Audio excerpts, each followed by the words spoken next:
the enthusiasm that's needed for the spiritual path, the keenness, I think can possibly only stem from a great valuing of what you're at, which in particular is the case if you feel that it meets a great need that you have.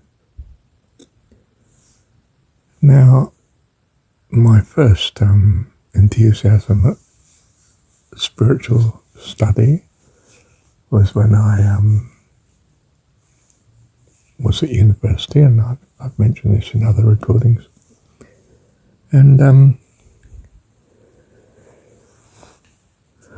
I was sort of philosophically inclined person. I was very pleased with myself that I'd felt I'd understood love, that love was not to own, but to truly want the best for. And I was pleased with myself. This might sound terribly egotistical. I'm sure I was too. And probably. I was pleased with myself because I'd managed to face the reality that the person I loved someone else, and that they would only really be happy with them, not me. And if I truly loved them, wanted their welfare, because they meant so much to me, I would let them go. Now, I wasn't thinking in those days in terms of the existence of God, that, God would find me someone else. But I mean, I suppose I realised in a loose and secular way that it's highly likely I'd find someone else to love and care for. It didn't need to be a great cost to me. And I'd done the right thing in that I'd understood truly what love was. Not, I love exotic birds, so I keep an aviary, but that I just, I don't know, like studying them in their natural environment, so, that you didn't have to own. You could just appreciate. And there was something attractively pure about this, or very freeing in some way. Something more genuine, and I was very pleased with this. And of course I was still in love. I thought she was wonderful, of course. And I suppose I thought, I can't remember now, but there'll be others that are equally wonderful in their own way. It doesn't have to be this one, does it? Especially if it's going to strangle her happiness. That would be terrible. I don't want to do that.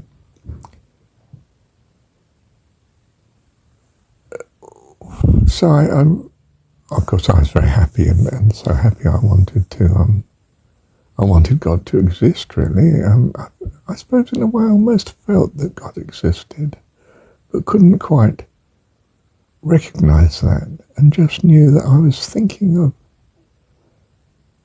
sort of spiritual dimensions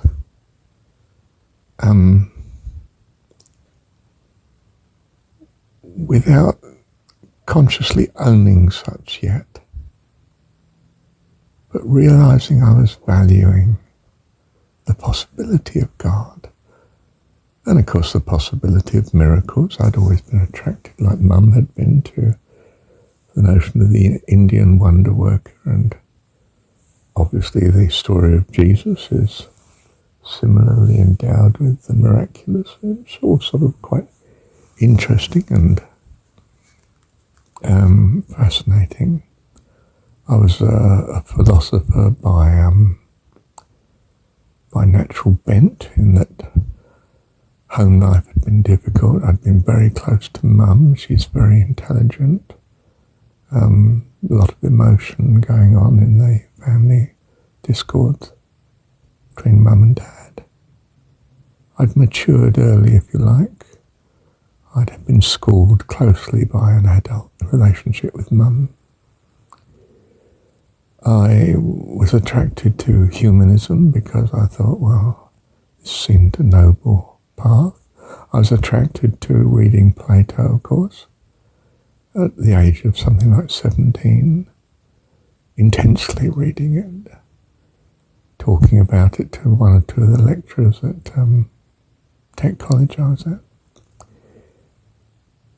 spending hours studying Plato and thinking about it and thinking myself to be a philosopher in that very classical Greek Platonic sense, not in the modern, as I found it to be,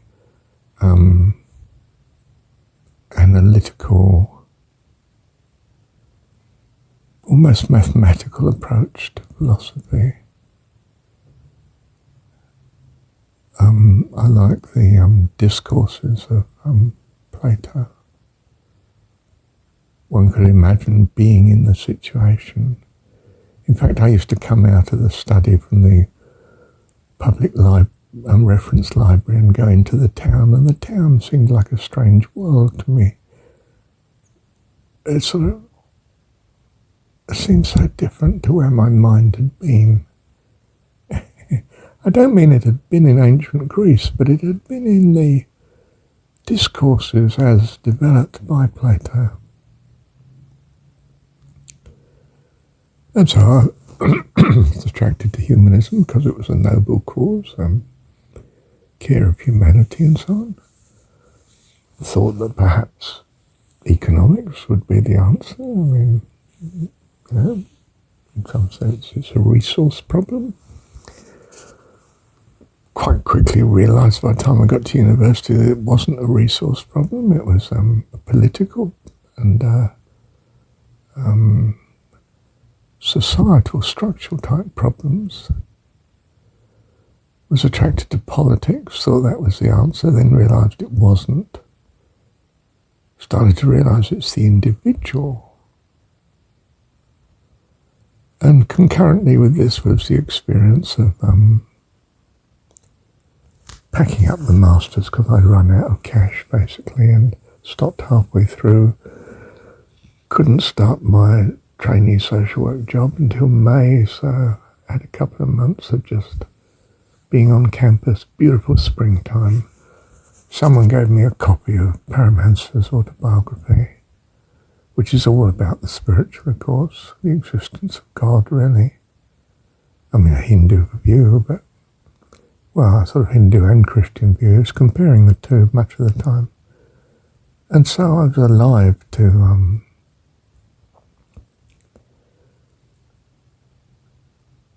I would say theosophy in a sense, without knowing of the word or the existence of such groups, but a theosophy that was basically just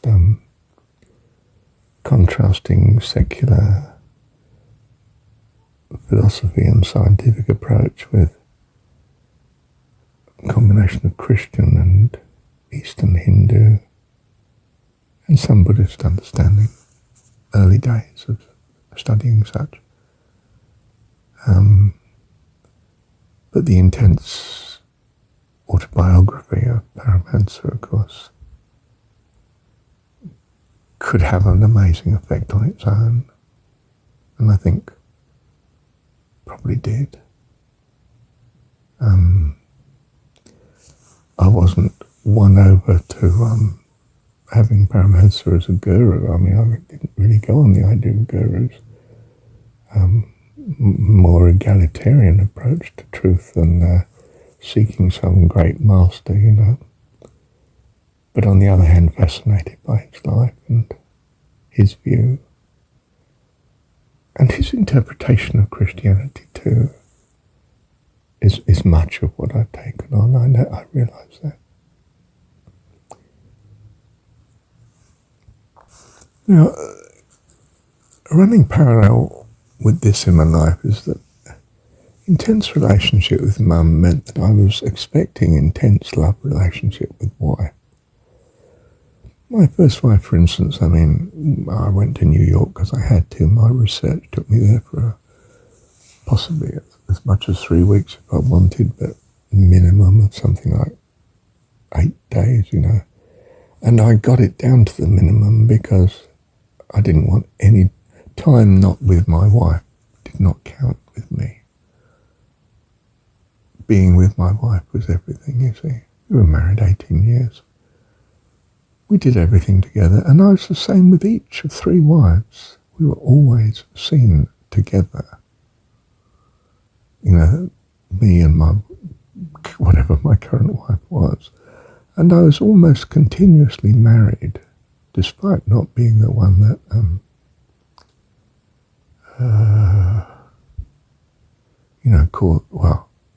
called for the divorce. I was always dead against divorce. You can only divorce me because I have no choice. It's legal, unavoidable, you know. If the partner decides they're going to divorce you. And I realised my fault. I think I've only realised this in very, very recent times. You know, the last year or so, a couple of years. That my fault was we were too close. I did realise at the time we had really, effectively, very few other friends. Very few, whichever marriage it was. We were so absorbed in each other that, you know, that's almost not far off the epitome of self, in that you are one person and everything you do really centres around the other part of you, you know, the partner. We would do everything together. And in terms of, say, the Christian understanding of things, or the Jesus story of things, the mistake, or the Judaic understanding is, the mistake is that you've not put God first. And the relationship is too much except for angels, you know, and we're not quite that level. It's too much on the other person, both of the other persons, you know, to be so intense with each other. I mean, it seemed so right to love each other fully. But on reflection, I think that was the problem, that it's God you need to love fully. And if you're anchored to what you understand to be eternal, then your marriage can be eternal as well. But it does seem that you both need to do it. If one decides they're no longer anchored to God, then the marriage is in trouble. And that's happened to me 3 times. And I feel I must be part and parcel of the cause of that.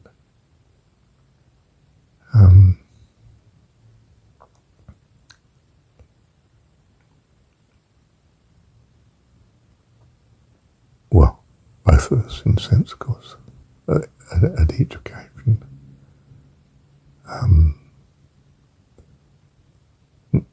Being Christian, if you like, being spiritual, but not truly putting God first.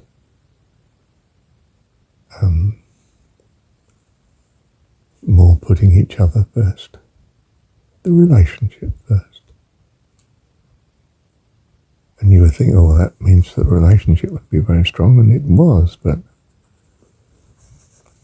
you're anchored to the impermanent, aren't you? Whereas you need to be anchored to the eternal. I think I understand it in those terms. Not sure how well I understand it, but it seems vivid to me now. I mean, fancy spending all your life making one huge mistake. I don't mean it wasn't incredibly, an incredible blessing. For so much of the time, it certainly was.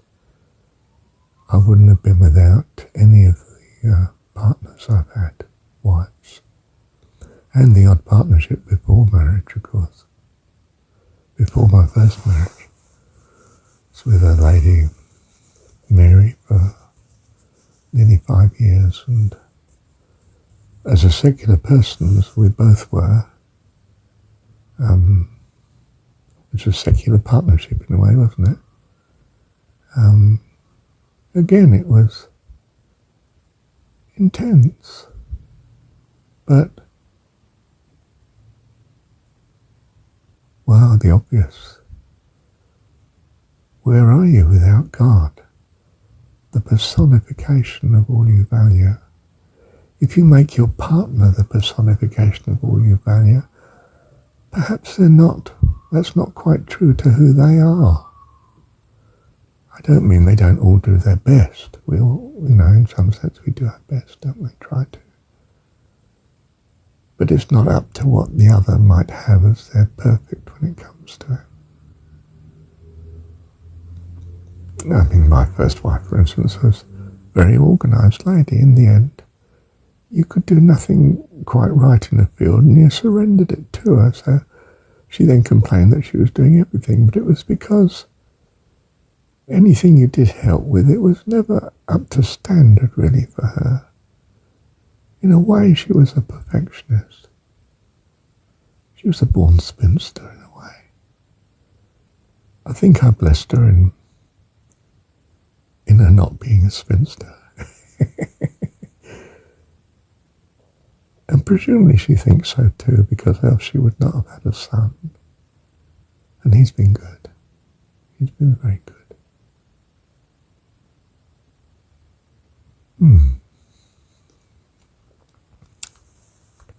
Despite that, I almost sort of wonder at times whether I should not have rescued her from being a spinster. She was about 6 years older than me, 5.5. And I wonder if the shift was too much for her. I was sort of 24 and she was just coming on 30.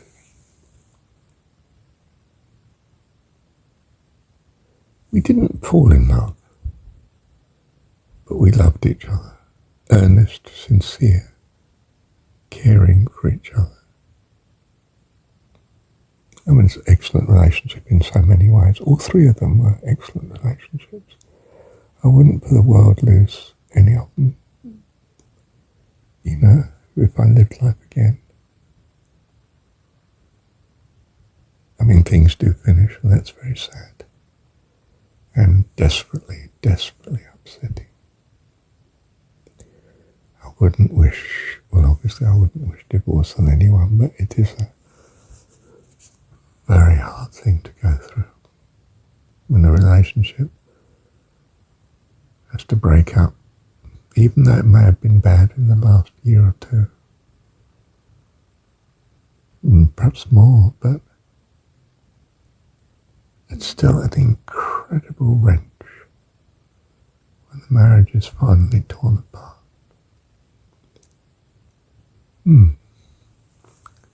Well, to come back to the beginning of this recording, what was the great need that's given me this incredible enthusiasm and drive for the spiritual life? It's been the importance to me of relationships from Mum, and of course her failure to have a good relationship with Dad. I mean their failure, I don't mean her failure, I mean their failure. The importance of, I was a only child, of course. So there's a loneliness if you're not careful, except I had a great relationship with Mum, and relationship with Mum was no doubt the more, precisely because I was an only child, and precisely because she wasn't getting on with Dad.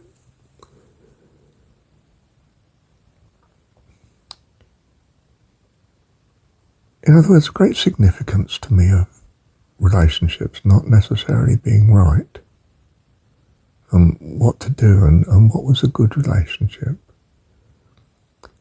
And the spiritual life is exactly that. I mean, some people have the notion, spiritual life is in some sense self-perfection. It's really not. That's almost the epitome of the opposite of spiritual life. Spiritual life, man is no good alone. He's almost powerless on his own in the universe. He achieves things through groups and fellowship and society and so on, in groups of, we specialise, and between us we're an incredible, indomitable force on the planet. But individually we're incredibly weak. Throw us into the jungle and sort of only the best of us survive.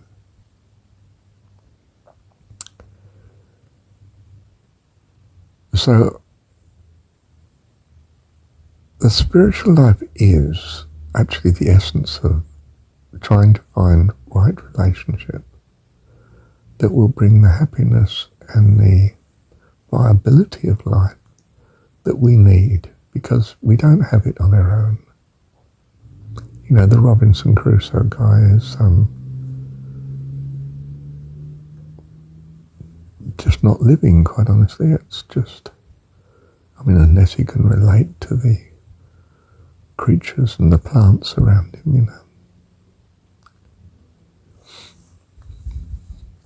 So my enthusiasm, I would think, comes from a great need and the hope, expectation, possibility of that need being met by the spiritual life. That somehow the spiritual life becomes everything. That's what needs to be put right. How we relate to others, how we see others, what we truly value at heart, how we can achieve peace and harmony and joy, all seems to be somewhere in that field of the spiritual. The world doesn't really seem to focus on it. It seems to focus more on pleasure and power and success and an outward show, but not the reality of inner happiness and peace and joy and genuine hope and lasting relationships. The world, especially the modern world, has shifted into relationships being secondary to other achievements, profession, affluence, experience, really, even the sheer joy of travelling around the world, and keep moving and trying this and trying that, which cuts across relationships so that you become isolated, alone, instead of what you need, which is not simply companionship, but truly interacting with a variety of other people. In the early stages, of course, I simply followed the pattern of an intense relationship with Mum, meaning you could have an intense relationship with a partner, a wife, and things would be good.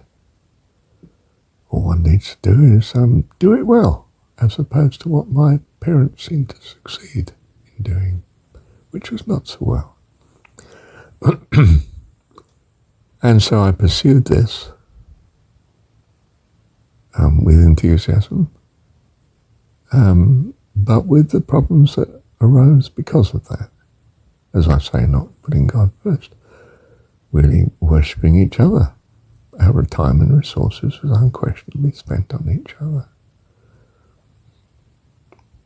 I don't mean we weren't Christian, we were into spiritual things, but we wouldn't, if you just look at the way we'd spend our time and resources, well, it wasn't putting God first, it was putting each other first, and a good relationship with each other first, which has its merits, but first is the doubtful thing, and that's the bit that I think we got wrong. But my enthusiasm and keenness for the spiritual things that's necessary if you're going to do spiritual things well, if you like, has come from, I think, not just a need, as I perceived it, but also the possibility of mastering this need through understanding. And the spiritual life tends to focus on understanding. Certainly the religious life does. And by analysis, you come to the conclusion that analysis and understanding does not in itself mean you are practicing spiritually life as it should be, and that somehow you've got to be it, in which case, how do I be? That's the thing I must find out. There's a great need and a great expectation that somehow you can solve this problem. If you had no hope of solving it, the need might be tremendous, but you're not going to move in the right direction because you've no hope of actually finding out the answer. An inspiring book like the autobiography by Paramahansa, his autobiography, gives you, I think, that hope, that expectation that you can live spiritually right. It's not as straightforward as one might have hoped, simply following and being part of some religious practice. They tend to be appalling failures as regards spirituality. With all the faults that world organisations have. And so you start to look for the reality of the spiritual life, your values and how you live, as opposed to your adherence and membership of some particular group. So yes, it is driven by a need. It's also driven by a hope and expectation that this need can be met through what we might term a spiritual concern, overpowering spiritual concern that drives you on in that regard. And without it, well, you won't make practice in anything if you don't have the enthusiasm for it. You won't make progress without such. And the spiritual life's no exception. What makes you a fanatic? Substantial need felt, and a hope and expectation that it can be solved spiritually in this case. Thank you, Dad. And thank you, Dad, for creating a life that has revealed this to me. And no doubt to others too, of course. That you rescue us in this way. Give us a life that has a need and drives us into spiritual pursuit and brings us to the joy of